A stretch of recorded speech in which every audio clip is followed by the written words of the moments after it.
Hoje a gente vai falar sobre a energia do quarto, o quarto em uma posição. Eu sou Yair Alon e esse é o Zoar Diário.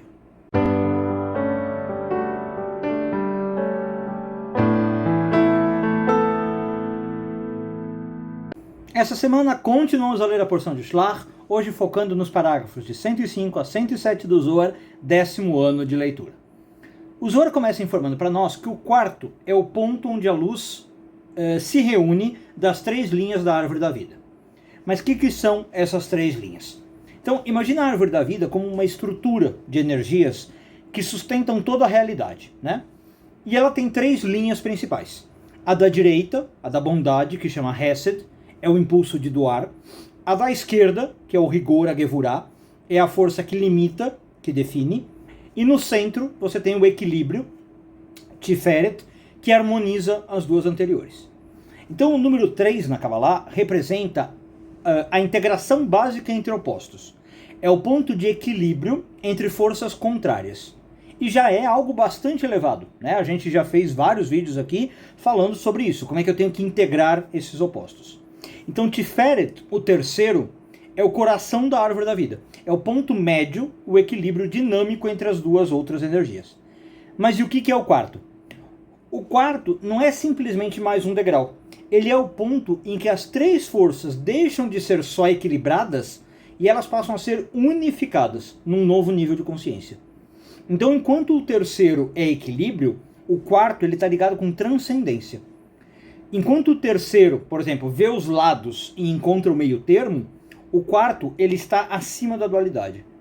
Ele não só concilia dois polos, ele integra e ilumina.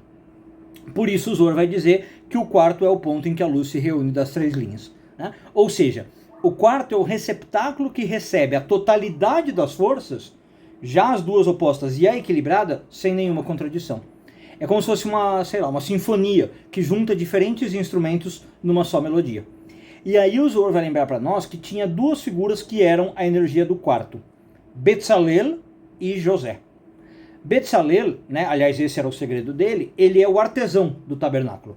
Ele foi escolhido para ser o artesão porque ele sabia como unir as letras com que o mundo foi criado. Ele sabia como costurar os fios da energia da criação. Ele sabia onde cada cor, cada metal, cada medida devia estar, porque ele tinha acesso ao quarto ponto, né, esse ponto da unidade.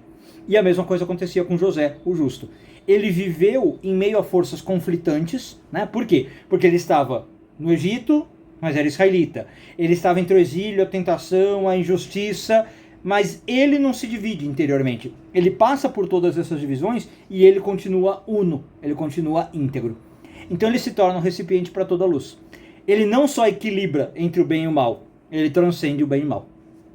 Bom, então o que tudo isso ensina para nós? A Kabbalah diz que nós, diariamente, a nossa vida é ser puxado por forças contrárias, né?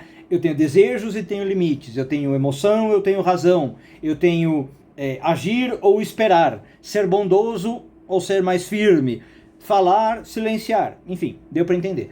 O caminho espiritual começa quando eu encontro o terceiro, nessas dicotomias, quando eu encontro o equilíbrio. Mas a verdadeira iluminação vem quando eu acesso o quarto, o ponto em nós que consegue conter tudo isso sem se fragmentar. Então a prática espiritual, vamos chamar assim, do quarto, que o Zohar está falando para nós, é aprender a sustentar a tensão entre as forças sem rompê-la, sem romper a tensão, até que ela se transforme em luz. É não escolher entre dar ou conter, né, entre falar ou calar, mas é se tornar um espaço onde tudo existe, onde a luz de tudo isso pode brilhar junto. Por isso que o texto do Zohar lembra, Betzalel sabia unir as letras com as quais o mundo foi criado. Ele sabia unir as forças, ele conhecia esse segredo. Um bom dia a todos e tudo de bom.